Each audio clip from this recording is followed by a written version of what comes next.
A rather controversial article that surfaced in the Daily Mail. It's reporting that hundreds of text messages have been obtained by attorneys representing UVA's Associate Dean's office.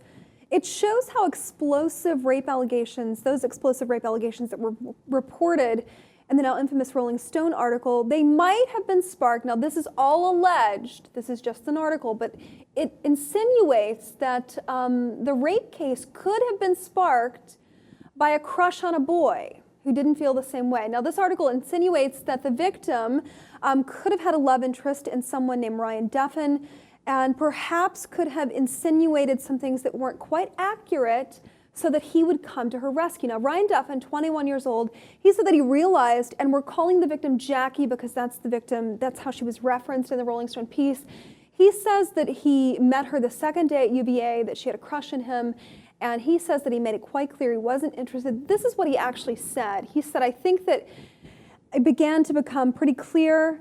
Maybe about a week after I met her, she started expressing some physical interest in me, which I quickly rebuffed." So hundreds of text messages these attorneys are poring over, and it could shed some light on a very controversial case. It's exploded and tarnished UVA's reputation, this fraternity, the Sabrina Erdley, who originally published the piece, done a lot of damage to a lot of people. And the implication, or the alleged implication, is that she created this. She cried wolf. She cried. That's the implication. In order to get, and this is what these texts, they're pouring over these texts now, which indicate that, which corroborate that interpretation. That is the suggestion, and I want to say that all of this is alleged, of course, because this is an article like everything else is, and it's saying that hundreds of text messages, that they're looking at them now, and the back and forth. And let's not forget that Duffin was actually a central player in this case, because he was the first witness that this young lady went to and said, "I'd been raped at this frat house by 5 people originally, then it was 7, and police were never able to really corroborate the events that she described." A lot of issues with the story, and the journalist was skewered because of this. Rolling Stone was sued. She was named in the suit. Yeah, I mean, I think, and that brings you to the other point, that I think this is a massive failure, really, of journalism, and it really damages the Rolling Stone brand for a long time, and I think the reverberations for this are going to be for a long time. The fact that it wasn't independently verified and corroborated by the journalist, the fact that the editor failed to do so, the fact that anybody else who was vetting this article failed to adequately check sources, really undermines the integrity of a great magazine that has done some phenomenal work and will continue to do some phenomenal work.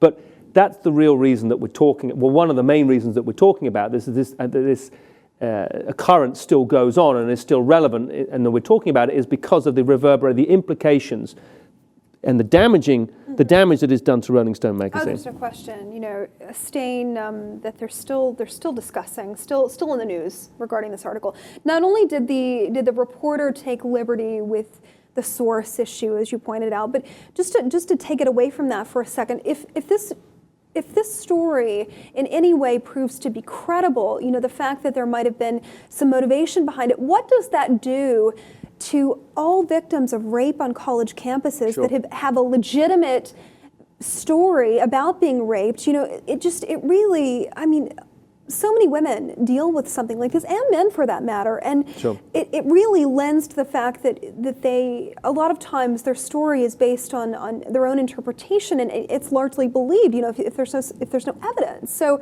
that story, what does it do to victims and having that story if somebody's making things up, Elliot? Right, and if it has come out that it's a fabrication, absolutely, you're right. That is the other huge ramification, that it's a betrayal of those women, and it's a betrayal of those that want reform. Right, there's no question. Well, new light still unfolding about the UVA rape case, and they're saying now hundreds of text messages, they're pouring over them now and learning a lot about the alleged victim, a lot about the relationships that she actually had while she was there, and this story is continuing to unfold about what actually happened.